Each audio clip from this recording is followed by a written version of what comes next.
Hello friends, कैसे हैं आप सब। Welcome back to my channel लेक्स कॉटरी। मैं हूं आपका फ्रेंड एडवोकेट कैलाश और आज हम बात करने वाले हैं जो अगर आपके पास अगर जीएसटी डिपार्टमेंट का कोई नोटिस आ जाए तो उसका रिप्लाई कैसे देना है, क्या प्रोसीजर फॉलो करने हैं और कहां तक आप जा सकते हैं उस नोटिस के रिप्लाई के लिए, या जो भी क्वेरी रेज हुआ है डिपार्टमेंट के द्वारा उस पे आप कितने स्टेज तक फाइट कर सकते हैं। ये सारी बातें आज हम इस वीडियो के अंदर डिस्कस करने वाले हैं। तो चलिए स्टार्ट करते हैं इस वीडियो को और समझते हैं जो आखिर जीएसटी डिपार्टमेंट से अगर कोई नोटिस आ गया, क्योंकि नोटिस का नाम सुनते ही लोगों के मन में एक घबराहट सी आ जाती है जो आखिर अब क्या होगा, क्योंकि उसमें एक बड़ा अमाउंट जो है वो पेनल्टी का या आपके इनपुट टैक्स क्रेडिट का पेमेंट करना बाकी रहता है। आप उसे देख करके घबरा जाते हैं जो क्या ये जो अमाउंट जीएसटी नोटिस के अंदर दिया गया है ये मुझे पेमेंट करना पड़ेगा।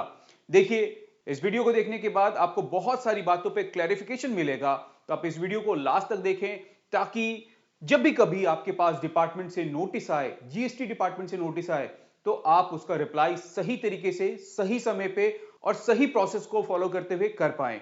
आइए स्टार्ट करते हैं। देखिए, पहले तो ये समझ लेते हैं जो आखिर ये होता क्या है। What is a GST so cause notice. अक्सर यही डिस्कस होता है एससीएन पे। ठीक है, पहली बात तो मैं आपको बता दूं, ये सो कॉज नोटिस जो आता है वो नोटिस आपका फर्स्ट स्टेप है जब जीएसटी डिपार्टमेंट को ये लगता है जो कोई करेक्शन होना चाहिए किसी भी तरीके के जीएसटी के रिटर्न में। ठीक है, या फिर किसी भी तरीके का उन्हें लगता है जो कोई मिसमैच हो रहा है, कोई अमाउंट का डिफरेंस है, इस वजह से ये सो कॉज नोटिस भेजते हैं। नोटिस का मतलब ये नहीं है जो आपसे डिमांड कर रहे हैं। नोटिस का मतलब है जो आपको उस पर अपना क्लैरिफिकेशन देना है, अपना पार्ट रखना है, जो आखिर ये जो डिफरेंसेस बन रहे हैं वो क्यों बन रहा है। तो ये क्या होगा, किस सेक्शन में करेंगे, issue under the two section, section 73 non fraud cases में और सेक्शन 74 फ्रॉड या सप्रेशन या विलफुल मिस स्टेटमेंट में। देखिए, ये दो सेक्शन है जिसमें कि सो कॉज नोटिस आपको रेज किया जाएगा। तो अक्सर जो आपका आएगा वो 73 के अंदर आएगा जहां पे मिसमैच से रिलेटेड चीजें आएंगी। लेकिन अगर कहीं पे जो इनवॉइसेस हैं उसका जो है कहीं मिसमैच हुआ है, कहीं किसी ने गलत इनपुट टैक्स क्रेडिट ले लिया, कोई फेक बिल का इनपुट टैक्स क्रेडिट ले लिया, देन आपका सेक्शन 74 के अंदर जीएसटी नोटिस आएगा। लेकिन पहले किस में आएगा, सेक्शन 73 के अंदर नॉन फ्रॉड केसेस में। क्यों, क्योंकि मिसमैच हो सकता है। मिसमैच जो है वो एक मैनुअल प्रोसेस है, उसमें प्रॉब्लम हो सकता है क्योंकि वो किसी में इंसान के द्वारा, किसी सीए के द्वारा ही उसमें फिट किया गया होगा, तो वहां पे डिफरेंसेस हो जाते हैं, कोई बात नहीं है। लेकिन ये जब डिपार्टमेंट रेज करता है तो इसमें डिमांड जीएसटी का होता है, साथ में इंटरेस्ट एंड पेनल्टी भी वो मेंशन कर देते हैं। अब यही अमाउंट देख करके, क्यों, क्योंकि अगर मान लेता हूं जो आपके पास जो है वो जीएसटी का जो डिमांड है वो 1 करोड़ रुपए का है, तो इंटरेस्ट एंड पेनल्टी का जो अमाउंट होगा वो भी 1 करोड़ का हो जाएगा। ठीक है, जिसके कारण हम ये सोच के यहां परेशान हो जाते हैं जो हमारा अभी तो टोटल टैक्स अमाउंट जो है वही 2 करोड़ हुआ है, अब ये तो हमसे डिमांड कर रहे हैं, इसलिए आप यहां पे घबरा जाते हो। लेकिन यहां पे घबराने की जरूरत नहीं है, बस आपको टाइमली अपना जीएसटी रिटर्न फाइल करना है और साथ ही ये जो नोटिस आया है सोकोज नोटिस, इसका रिप्लाई आपको विद इन अ टाइम देना है। क्योंकि अगर ये टाइम लैप्स हो गया तो आपको बहुत सारी प्रॉब्लम होंगे जो कि मैं आगे वीडियो में आपको बताऊंगा अभी। तो इसलिए जब भी कभी सोकोज नोटिस आएगा तो आपको इन दो सेक्शन के अंदर आएगा, जिसमें कि सेक्शन 73 नॉन फ्रॉड केस में और सेक्शन 74 के अंदर जब कोई फ्रॉड हुआ रहेगा तब।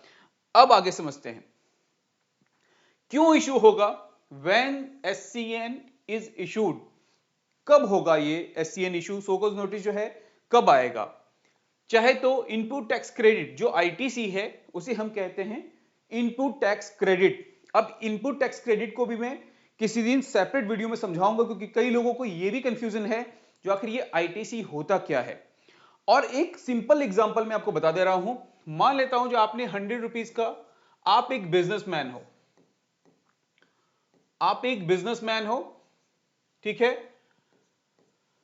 बिजनेसमैन हो आप एक, और आपने 100 रुपीज का परचेज किया है।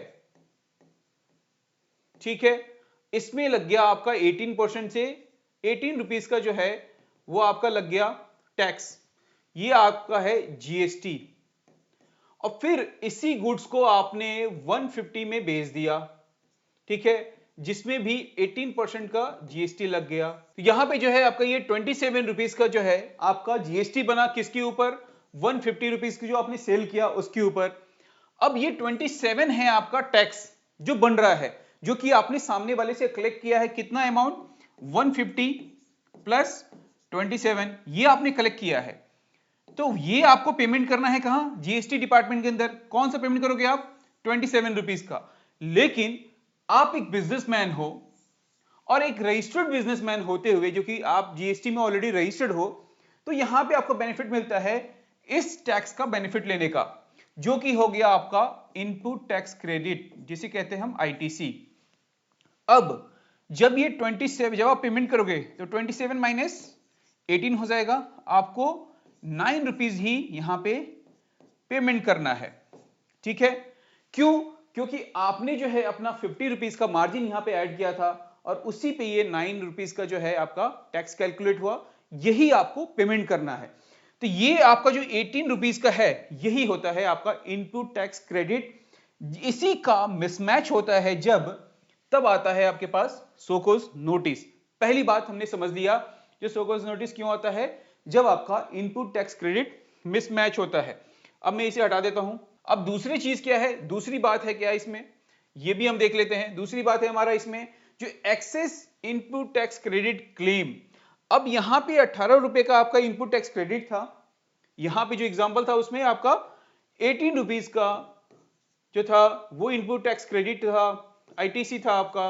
लेकिन आपने गलती से या जानबूझ के आपने क्या किया, 27 रुपीज का यहां पे इनपुट टैक्स क्रेडिट क्लेम कर दिया, ठीक है। और आपने जो टैक्स पेमेंट करना था वो आपने जीरो किया, मतलब 27 माइनस 27 कर दिया, यहां पे आपने जीरो टैक्स जो है आपने पेमेंट किया। तो मिसमैच कितना हुआ है, एक्सेसिव कितना हो गया? 9 रुपीज का आपने एक्सेस पेमेंट आपने कंसीडर कर लिया, इनपुट टैक्स क्रेडिट ले लिया आपने। तो ये जो मिसमैच हुआ, इस पे भी आपको सोकोज नोटिस आएगा। फिर सप्लायर रजिस्ट्रेशन कैंसल्ड। अब जो ये पर्सन जिससे कि आपने परचेस किया था, क्योंकि आप एक बिजनेसमैन हो, ठीक है ना, और आपने परचेस किया किसी भी पर्सन से, अगर वो जो परचेजर जिससे आपने परचेस कर रहे हो आप, वो जो सप्लायर है, अगर उसका रजिस्ट्रेशन कैंसिल हो जाता है, तो आप कहोगे क्या कि उसका भी रजिस्ट्रेशन कैंसिल हो जाएगा तो मेरी जिम्मेदारी है? बिल्कुल। अगर उसका रजिस्ट्रेशन कैंसिल है और आप उससे परचेस कर रहे हो, तो इस बात का ध्यान जरूर रखें, क्योंकि आज की डेट में मैक्सिमम नोटिस इसी बेसिस पे आ रहा है, ठीक है। अगर उसका रजिस्ट्रेशन कैंसिल है, आप फिर भी उससे परचेस कर रहे हो, तो आपके पास नोटिस आ सकता है। क्यों आ सकता है, इसका रीजन मैं आपको बता दूं। क्योंकि सप्लायर के पास जो है अब ये राइट नहीं रहा जो वो आपसे टैक्स कलेक्ट करेगा, लेकिन वो आपसे टैक्स अभी भी कलेक्ट कर रहा है, और आप उसे टैक्स का अमाउंट पेमेंट अभी भी कर रहे हो, जिसका बेनिफिट आप लेना चाहते हो, राइट। लेकिन अब अगर सप्लायर आपसे टैक्स ले ही नहीं सकता, तो उसके दिए गए इनवॉइस का वैल्यू क्या रह गया? और अगर आपने पेमेंट कर भी दिया है, तो जो टैक्स अमाउंट है उसका अगर बेनिफिट लोगे आप, तो वहां पे आपके पास नोटिस आएगा। तो ये बात आपको ध्यान रखना है, जो सप्लायर को हमेशा टाइम टू टाइम आप चेक करते रहें, कहीं उनका रजिस्ट्रेशन कैंसिल ना हो जाए।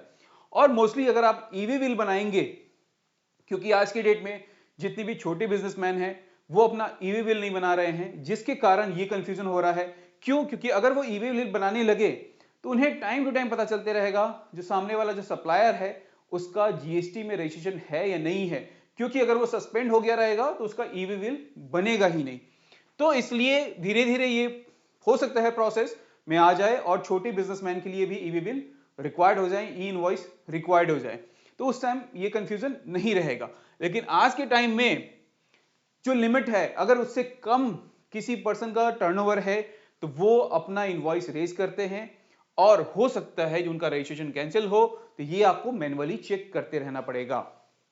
अब फेक या इनवैलिड इनवॉइस, अगर किसी ने आपके पास फेक इनवॉइस बना के दे दिया किसी भी तरह के गुड्स का, सप्लाई का, सर्विसेज का कुछ भी दे दिया, तो उस पे भी अगर पूरी चेन को देखा जाएगा, अगर कहीं भी कोई एक पर्सन पकड़ा गया जो कि फेक इनवॉइस का काम कर रहा था, अब अगर वहां पे आपका भी नाम किसी न किसी तरीके से आ रहा है, भले ही आप उससे सही इनवॉइस लिया, सही वहां पे गुड्स का डिलीवरी हुआ, लेकिन फिर भी अगर उसका नाम है तो कहीं ना कहीं आप ऐसे पर्सन के साथ फंस सकते हो। तो आप मोस्टली यही कोशिश करो कि इस तरह का फेक इनवॉइस ना लो, या फिर अगर आपको पता चले जो सप्लायर अगर इस तरह का काम करता है तो आप उसके साथ बिजनेस ना करो।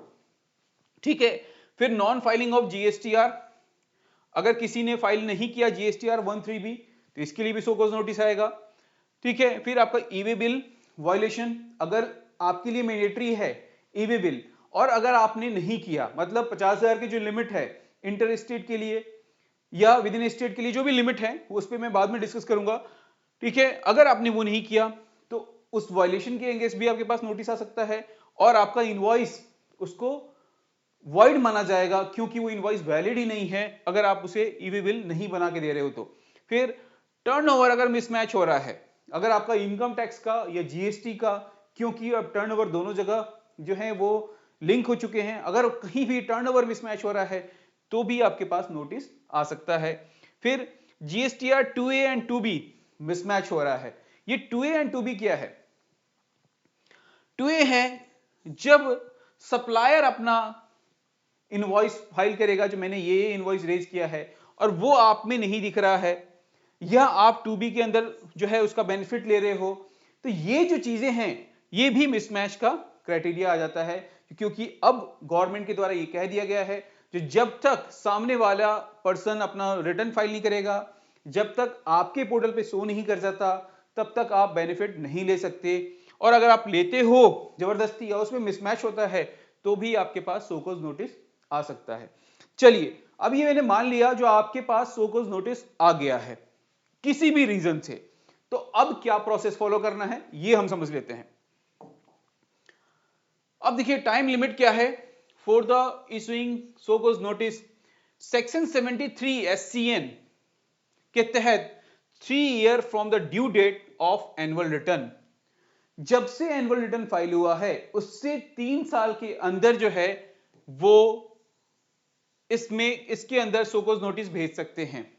ठीक है, और सेक्शन 74 क्या कहता है 5 ईयर के अंदर, मतलब आपको लास्ट 5 ईयर का सारा डिटेल अपने पास रखना है। कब से? जब से एनुअल रिटर्न फाइल हुआ उसके बाद से, क्योंकि ये पीरियड बाद में आता है उस ईयर के, तो आपको ये ध्यान रखना है जो कम से कम लास्ट 5 ईयर का जो है आपके पास सब कुछ होना चाहिए, एवरीथिंग। और इनकम टैक्स के अंदर 8 ईयर का है ये लिमिट जो है, तो आप कोशिश करो जो 8 साल के जो भी हैं लास्ट 8 साल के वो अपने पास डिटेल जरूर रखें। 8 साल से पुराने हो जाएं तो भले ही उसे आप जो है वो डिस्ट्रॉय कर दें या कुछ भी कर दें, लेकिन इतना डिटेल आपको संभाल के रखना पड़ेगा, क्योंकि अगर आपने नहीं रखा, नोटिस आ गया और आपके पास डॉक्यूमेंट्स नहीं हैं तो फिर आपको मोटा अमाउंट पेमेंट करना पड़ेगा। तो ये बात आप ध्यान में रखना, इसलिए ये जरूर रखना आप। अब आते हैं ये जीएसटी शो कॉज नोटिस का रिप्लाई प्रोसेस क्या है। देखिए, अब हमें पीरियड ऑफ डिमांड चेक करना है कि किस पीरियड का आया है, क्या ये 3 साल का है या 5 साल के लिमिटेशन में आ रहा है या नहीं आ रहा है, ये हमें चेक करना है पहले।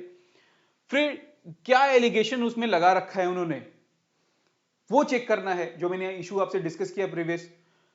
और डॉक्यूमेंट्स अटैच हैं या नहीं है, जो सपोर्टिंग उन्होंने क्या लगाए हैं या नहीं लगाए हैं। कैलकुलेशन मेथड जो उनका यूज किया हुआ है वो चेक करना है हमें, और सेक्शन कौन सा लगा रखा है। ये 5-6 चीजें जो है, 5 चीजें हैं, ये हमें चेक करना है। जो पीरियड ऑफ डिमांड क्या है, क्या लिमिटेशन पीरियड क्या आ रहा है नहीं आ रहा है, ग्राउंड्स ऑफ एलिगेशन क्या है, डॉक्यूमेंट्स क्या अटैच हैं, कैलकुलेशन मेथड क्या है, और साथ ही सेक्शन 73-74 का नोटिस आया है, कौन सा सेक्शन लगा हुआ है, ये भी हमें ध्यान में रखना है।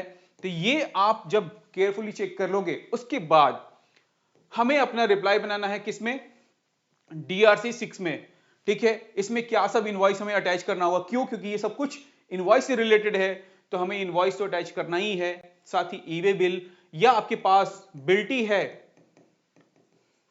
बिल्टी क्या होता है, एक नॉर्मल वे में समझा दूं आपको।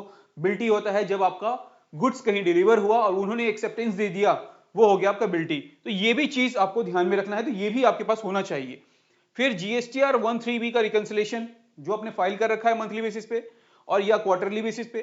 फिर सप्लायर रजिस्ट्रेशन प्रूफ, जितने भी सप्लायर हैं, आपने जब उसके साथ बिजनेस स्टार्ट किया तब उनके पास रजिस्ट्रेशन होना चाहिए। ये आपको दो जगह से मिल सकता है। पहली चीज तो आजकल रिट्रोस्पेक्टिव इफेक्ट से भी कैंसिल हो रहा है, मतलब आप जब बिजनेस कर रहे हो तो ठीक है, लेकिन बैक डेट से भी जाकर उनका कैंसिल हो जा रहा है। तो ये भी आपको ध्यान में रखना है, जो जब आपने बिजनेस किया क्या वो रिटर्न फाइल कर रहे हैं रेगुलर। अगर वो रिटर्न फाइल कर रहे हैं तो आप इसका प्रूफ दे सकते हो, क्योंकि ऑनलाइन ये अवेलेबल है। ठीक है। फिर bank payment proof, agreement, purchase registered, ledger stock registered, ये सारी चीजें आपको वेरीफाई करना पड़ेगा, चेक करना पड़ेगा, सारी कैलकुलेशन बनानी पड़ेंगी, जो भी मिसमैच रिपोर्ट आया है उसके अकॉर्डिंग। और फिर आपको ये सबमिट करना है डीआरसी फॉर्म 6 में। और आप रिक्वेस्ट कर सकते हो पर्सनल हियरिंग के लिए। यहां पे अगर आप रिक्वेस्ट करते हो तो क्या होगा, मैंडेटरी, क्योंकि ये मैंडेटरी एक नेचुरल जस्टिस के रूप में देखा गया है। और आपको क्या करना है, आपको जुडिशियल प्रेसिडेंट जो है वो यूज करने हैं, मतलब केस स्टडीज यूज करने हैं। अगर कोई, जैसे कि मैंने आपको बोला, अभी एग्जांपल दिया, रिट्रोस्पेक्टिव इफेक्ट से अगर कैंसिल हो गया आपके सप्लायर का, तो उस कंडीशन में आप जजमेंट दे सकते हो, क्योंकि बहुत सारे जजमेंट अब आ चुके हैं जिसमें कि कहा गया है जो अगर सप्लायर का रजिस्ट्रेशन रेट्रोस्पेक्टिव इफेक्ट से अगर कैंसिल हो रहा है तो आपको क्या करना है। तो ये बात आपको ध्यान में रखना है। जो जुडिशियल प्रेसिडेंट जो है, प्रेसिडेंट, ये भी यूज करने हैं, ये भी केस लॉ आपको मेंशन करना है। अगर छोटे छोटे माइनर माइनर चीजें पे भी हैं तो वहां पे आपको अपना एक रेफरेंस लेकर के चलना है, ताकि उनके लिए भी इजी हो और आपके लिए भी। अब क्या है, जो सोकोज नोटिस, आपके पास पूरा टाइम है, जो आपने उसका रिप्लाई फाइल किया टाइम से, सब कुछ चेक किया, आपने रिप्लाई फाइल किया, आपका यहां पे केस खत्म हो गया। अगर आपका यहां पे केस खत्म हो जाए, इससे बेटर चीज कुछ भी नहीं है। अगर आप सही तरीके, क्योंकि कई लोग इसे इग्नोर कर देते हैं, नोटिस आया, नोटिस आया और कई लोग इसे इग्नोर कर देते हैं, चलो ठीक है यार अभी सोगोज नोटिस ही तो आया है। आप यहां पे अगर ध्यान रख लोगे तो आगे आने वाला जो बर्डन है वो आपका यहीं खत्म हो जाएगा। लेकिन आप अगर यहां इग्नोर करोगे ना, तो आपको आगे बहुत सारे बर्डन एक्स्ट्रा मिल जाएंगे, जो कि आपके लिए कहीं ना कहीं बहुत ही प्रॉब्लमेटिक होगा। अब क्या होगा ये मैं आपसे डिस्कस कर लेता हूं। मान लेता हूं जो आपने टाइम से अपना रिप्लाई नहीं दिया, या फिर आपका जो है आपने रिप्लाई दिया लेकिन सही तरीके से नहीं दिया, उन्होंने अपना ऑर्डर पास कर दिया ऑर्डर इन ओरिजिनल में। किसमें, कौन पास किया, एडजुडिकेशन ऑर्डर पास कर दिया यहां पे ऑर्डर इन ओरिजिनल में, डीआरसी 07। पहले तो था आपका सोगोज नोटिस, अब आ गया आपका ऑर्डर इन ओरिजिनल, किसमें, किस फॉर्म के अंदर, डीआरसी 07 के अंदर। इसमें आपका समरी भी दिया रहता है डिमांड का, जी ये डिमांड हम आपसे कलेक्ट करना चाह रहे हैं। ठीक है, this create liability in a ledger. अगर आपने सही तरीके से लेजर नहीं दिया, आपने सही तरीके से अपना डिटेल प्रोवाइड नहीं किया, डॉक्यूमेंट प्रोवाइड नहीं किया, कहीं भी आपका थोड़ा भी अगर रह गया 1% के लिए भी, आप उनसे टाइम ले लो। जैसे सर मुझे एक डेट दे दो, आप मुझे एक टाइम दे दो, 2 महीने दे दो, 3 महीने दे दो, आप टाइम ले लो और इजी तरीके से अच्छे से फ्रेश मोड में आप अपना रिप्लाई फाइल करो। क्योंकि अगर आप रिप्लाई फाइल नहीं करोगे और सोकोज नोटिस पे ही आप खत्म नहीं करोगे इस केस को, तो अब धीरे धीरे बर्डन बढ़ेगा। अब क्या होगा, ऑर्डर इन ओरिजिनल ये आ गया। अब यहां पे आप जो है अपना अपील फाइल करोगे, तो अपील फाइल करते समय आपको किन बातों का ध्यान रखना है, अपील फाइल करते समय ये जो टाइम लिमिट है इसका ध्यान हमें रखना है, क्योंकि इसमें हमें मिला है 3 मंथ्स का time from the order in original, जिस दिन आया है उससे 3 मंथ। अच्छा, साथ में एक्सटेंडेड हुआ है 1 मंथ, जो कि आप अपना कॉन्डोनेशन लगा सकते हो, जो आखिर ये डिले क्यों हुआ, तभी आपका एक्सेप्ट किया जाएगा। तो आप with in 3 month he file करने की कोशिश करें, क्योंकि कई बार कॉन्डोनेशन भी एक्सेप्ट नहीं किया जाता है अगर आप सही रीजन नहीं देते हो तो। ठीक है, और ये कहां फाइल होगा, एपेलेट अथॉरिटी के पास, कमिश्नर के पास फाइल होगा ये। ठीक है, अब आपने सबमिट कर दिया, लेकिन सबमिट करते समय सबसे पहला परेशानी क्या आएगा आपके पास, जो mandatory pre deposit of 10% of disputed tax. जो भी टैक्स का वैल्यू है, जो भी टैक्स का वैल्यू है उसका 10% ये आपको डिपॉजिट करना पड़ेगा। मान लेता हूं जो सो कॉज नोटिस के अंदर आपके पास आया 1 करोड़ का आया, तो आपको यहां पे फाइल करते समय 10 लाख का जो है वो आपको टैक्स डिपॉजिट करना पड़ेगा, तभी आप यहां पे फाइल कर सकते हो। इसमें जो मैक्सिमम प्री डिपॉजिट की जो लिमिट है वो 25 करोड़ का है। मतलब अगर किसी के पास 250 करोड़ या 300 करोड़ का जो है अगर उसका आता है, तो उस कंडीशन में वो 25 करोड़ का जो है वो पेमेंट करेगा, ये मैक्सिमम लिमिट है। लेकिन इस कंडीशन में जहां पे आपका 1 करोड़ है, तो वहां पे आपको 10% मतलब 10 लाख पेमेंट करना पड़ेगा। अब देखो, अब अगर आपका बिजनेस, मैं मान के चलता हूं जो आपका टर्नओवर जो है वो 10 करोड़ के आसपास है, उस कंडीशन में 10 लाख का जो वैल्यू होगा वो आपके लिए कहीं ना कहीं बहुत बड़ा वैल्यू है। और इस कंडीशन में अगर आपको पेमेंट करना पड़ा, तो कहीं ना कहीं ये आपके बिजनेस में इंपैक्ट डालेगा। तो इसीलिए मैंने बोला जो जैसे जैसे स्टेप बढ़ते जाएगा वैसे वैसे आपका बर्डन भी बढ़ते जाएगा। अब यहां पे जब आपने फाइल किया, ठीक है, अब देखिए क्योंकि ये मतलब मैंने जो बताया आपको उसमें था 1 करोड़, अगर ये टैक्स वैल्यू है, ठीक है ना, तो इतना ही आपका इंटरेस्ट और पेनल्टी लगेगा। तो इंटरेस्ट पेनल्टी पे नहीं चार्ज होगा, ये मैंने मेंशन कर दिया है। इंटरेस्ट पेनल्टी पे नहीं होगा, आपका सिर्फ और सिर्फ टैक्स पे देना होगा, ठीक है। और इसमें कोई गवर्नमेंट फी नहीं है, यहां तक गवर्नमेंट फी नहीं है। अब आते हैं हम नेक्स्ट। अब अपना केस जो है आपने एपेलेट अथॉरिटी के पास जो है, कमिश्नर के पास आपने पहले ही फाइल कर दिया था, जो कि यहां पे फाइल कर दिया था आपने कमिश्नर के पास, ठीक है। यहां पे कुछ नहीं हो पाया, उसके बाद आप पहुंचते हो यहां पे जो कि ट्रिब्यूनल के पास आ गया। अब ये अभी केस कहां आ गया है? ट्रिब्यूनल के पास, जीएसटी एटी के पास आ गया है ये केस, ठीक है। क्यों? क्योंकि अपेलेट अथॉरिटी जो है वहां पे आपकी बात नहीं मानता है, या आप वहां भी इग्नोर कर देते हो, वहां भी अपनी समझदारी नहीं दिखाते हो आप, और आपने कैजुअल रूप में वहां पे जाकर के डॉक्यूमेंट सबमिट किया, उन्होंने एक्सेप्ट नहीं किया, उन्होंने हटा दिया, या फिर आप चाहते हो कि किसी तरीके से कुछ पेमेंट करके आपका काम निकल जाए और आपका काम नहीं हुआ, तो ऐसी कंडीशन में आप पहुंचते हो अब जीएसटी एटी के पास। ये पहले ऑपरेट नहीं था, तो अपेलेट अथॉरिटी के बाद डायरेक्ट लोग हाईकोर्ट जाया करते थे रेट के अंदर, लेकिन अब ये ऑपरेशन में आ चुका है, अब इस पे भी फाइल किया जा सकता है और फाइल हो भी रहा है। अब यहां आ गए, यहां पे क्या लिमिट है, सेक्शन क्या होगा इसका, सेक्शन 112। टाइम लिमिट क्या है? 3 month from the commissioner appeal order. जो अपील का ऑर्डर आया, पहले तो ऑर्डर, पहले सो कॉज नोटिस आया, फिर उसके बाद एक्सेप्ट नहीं हुआ, ऑर्डर इन ओरिजिनल आया, फिर ऑर्डर इन ओरिजिनल के बाद क्या आ गया, आपका अपील ऑर्डर, जो कि अपेलेट अथॉरिटी ने पास किया। अब इस अपेलेट अथॉरिटी का जो ऑर्डर है, इसे लेकर के हम पहुंचेंगे कहां, जीएसटी एटी के अंदर।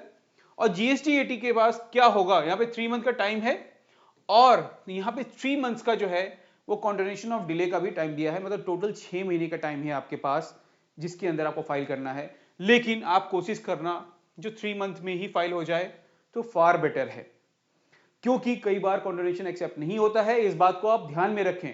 इस पीरियड को बहुत ही मुश्किल समय के लिए आप रखें, जो ऐसा कोई परेशानी हो गया, नहीं फाइल कर पाया, कोई मजबूरी थी, तब आप किसी कंसीडर करें, अदरवाइज इसे भूल के चलो आप।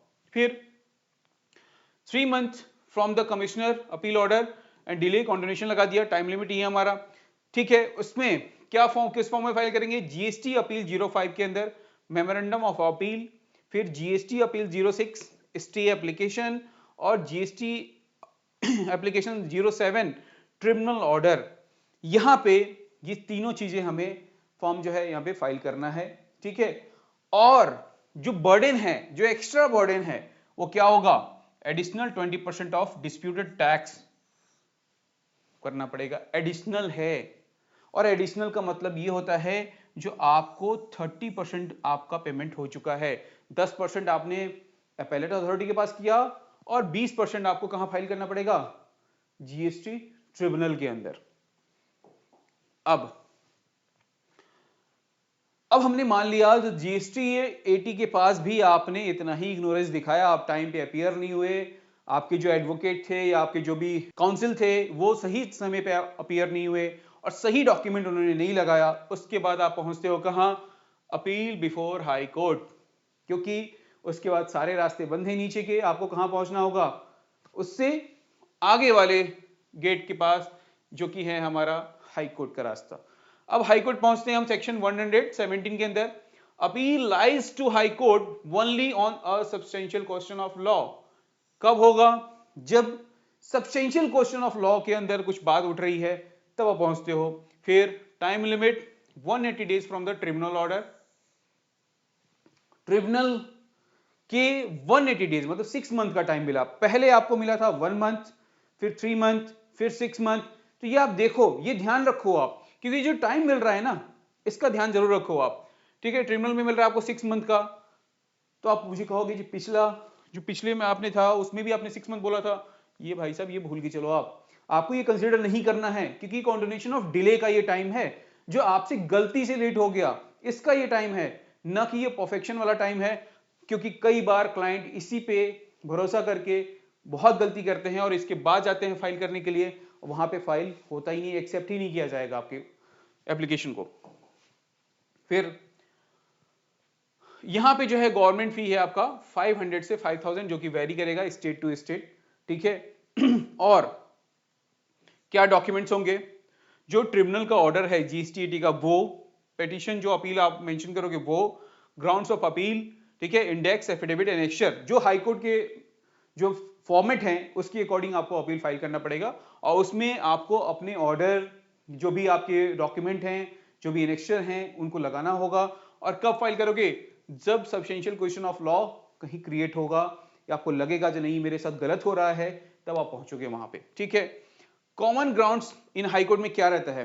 Violation of natural justice, natural justice का वायलेशन हो, नॉन स्पीकिंग ऑर्डर हो, या नो प्रॉपर हियरिंग हो, इग्नोरिंग डॉक्यूमेंट हो, या रॉन्ग एप्लीकेशन ऑफ लॉ हो, या जुडिक्शनल एरर हो। ये जो हैं वो कॉमन ग्राउंड्स हैं हाईकोर्ट में पहुंचने के। अगर इस तरह सा कोई बात मुद्दा उठा जीएसटीएटी के अंदर, तो आप पहुंच सकते हो हाईकोर्ट के अंदर। ठीक है, इसका दूसरा रास्ता है जो आप जीएसटी में, जैसे कि मैंने आपको बताया था एपेलेट अथॉरिटी, जब जीएसटीएटी नहीं बना था तो डायरेक्ट लोग रिट में भी जाया करते थे हाईकोर्ट के अंदर। तो ये भी है जहां पे no personal hearing given, order pass mechanically, invalid SCN, so कुछ नोटिस सही नहीं है, या रॉन्ग सेक्शन इन्वॉक, और आईटीसी डिनाइड अनलॉफुल। इन कंडीशनों में आप पहले भी आते थे, अभी भी जो है वो अब जा सकते हो हाईकोर्ट में रिट में लेकर के इसे। अब अपील बिफोर सुप्रीम कोर्ट, क्यों? क्योंकि आपका जो है हाई कोर्ट का रास्ता भी अब बंद हो चुका है। कहां पहुंचते हो आप? एपेलेट अथॉरिटी के पास, उससे नेक्स्ट आप सुप्रीम कोर्ट पहुंचते हो, एपेलेट कोर्ट में। और सुप्रीम कोर्ट जो है आपके मैटर को सुनेगा सेक्शन 118 के अंदर, appeal only against the high court order. ठीक है, टाइम लिमिट आपका 90 डेज का है, कॉन्टिन्यूएशन डिपेंडिंग द रीजन। ठीक है, इसमें डिपेंड अपॉन द रीजन, इसमें कोई टाइम नहीं दिया गया है। साथ ही आपका फी जो होगा वो 1500 से 5000 का होगा अप्रॉक्स। ठीक है, ये गवर्नमेंट फी है, इसलिए ध्यान रखना, एडवोकेट की फी आपकी डिफरेंट होगी, ये गवर्नमेंट फी है बस। ठीक है, फिर आपका document, certified copy of high court order, SLP जो फाइल होगा, सिनॉप्सिस लिस्ट जो वहां के फॉर्मेट में है उसके अकॉर्डिंग ये आपका फाइल किया जाएगा सुप्रीम कोर्ट के अंदर। तो ये हम पहुंच गए आपके कहां से? जो फर्स्ट स्टेप था हमारा, जिस दिन सोकोस नोटिस आया था उस दिन से लेकर के हमने लास्ट डे तक डिस्कस कर लिया, जो क्या प्रॉब्लम आया, कि चीजें हमें देखनी है और किन बातों पे हमें ध्यान रखना है। अगर आप इनिशियली उस चीज को खत्म कर लोगे, आपके पास जो एक्स्ट्रा बर्डन है वो नहीं आएगा। हमने शुरू से लेकर के लास्ट तक सभी बातों पे डिस्कशन कर लिया, जो सोकोस नोटिस आने के बाद क्या होगा, उसके बाद जब आप अपील फाइल करोगे उस पर क्या होगा, और हाई कोर्ट और सुप्रीम कोर्ट तक हमने बात कर लिया। ये अब मेरी तरफ से आपके लिए कुछ प्रैक्टिकल टिप्स है जिसे कि आपको ध्यान में रखना है, और इसके अकॉर्डिंग आपको थोड़ा सा इस पे ध्यान कर लोगे आप, तो हो सकता है कि ये आपके लिए कहीं ना कहीं काफी ज्यादा बेनिफिट देगा। क्या सब ध्यान रखना है? तो नेवर एक्सेप्ट एलिगेशन ब्लाइंडली। आपको आंख बंद करके कोई भी एलिगेशन आपको एक्सेप्ट नहीं करना है। कई बार जो बिजनेसमैन हैं वो ये चाहते हैं जो इनिशियली जो भी डिस्कशन से बात खत्म हो जाए, कुछ ले दे के बात खत्म हो जाए, ये काम आपको बिल्कुल नहीं करना है। अगर आपने किया तो देखिए, इसके लिए सबसे मेरे पास बहुत सारी कॉल आती है, इसलिए मैं थोड़ा एग्जांपल दे रहा हूं आपको। ये एक पर्सन है और मैं ये क्लियर स्टेटमेंट भी नहीं दूंगा क्योंकि ये बातें बहुत ही डिफरेंट है। अब इसके बारे में मैं ज्यादा एक्सप्लेन नहीं कर सकता क्योंकि मेरे पास कोई एविडेंस नहीं होता, मेरे पास सिर्फ डिस्कशन है।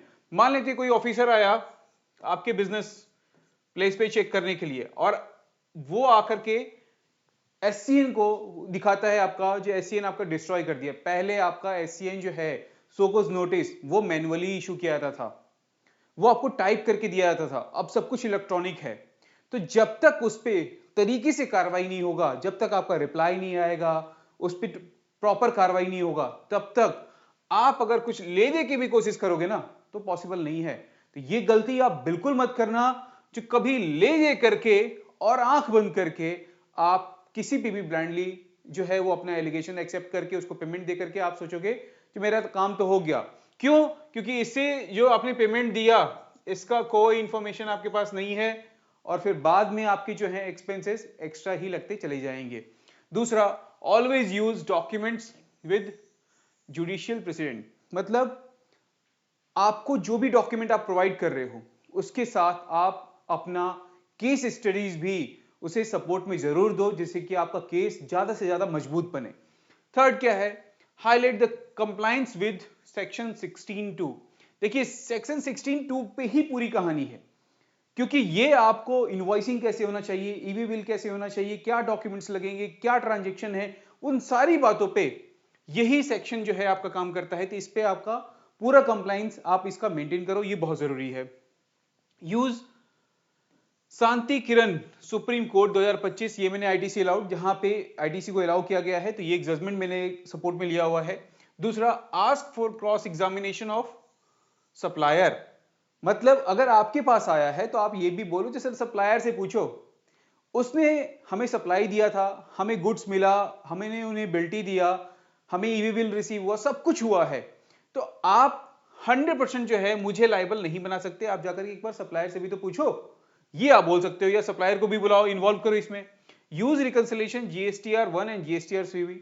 रिकंसिलिएशन आप मंथली या क्वार्टरली आप इसे करते रहा करिए, जिससे कि आपका जो भी करेक्शन है वो भी होते रहे, साथ में आपको पता भी चलते रहे। File reply on time to time DRC 6, ये तो आपको करना ही है, क्योंकि मैंने आपको बताया अगर आपने टाइम से फाइल नहीं किया तो उसके बाद क्या सारे प्रॉब्लम होंगे। और attend all the personal hearing, जितने भी पर्सनल हियरिंग है आपको अटेंड करना है। तो ये जो कुछ पर्सनल टिप्स हैं, प्रैक्टिकल टिप्स माने आप इसे, वो आप जरूर ध्यान में रखें, क्योंकि ये आपके लिए बहुत जरूरी है। बाकी ये कंप्लीट इंफॉर्मेशन रहा, जब आपके पास सोकोज नोटिस आएगा उसके बाद जितने भी स्टेप थे वो सारे। अगर फिर भी कोई क्वेश्चन रह गया हो तो आप मुझे कमेंट करके जरूर क्वेश्चन पूछें, मैं उसका प्रॉपर आपको जवाब दूंगा।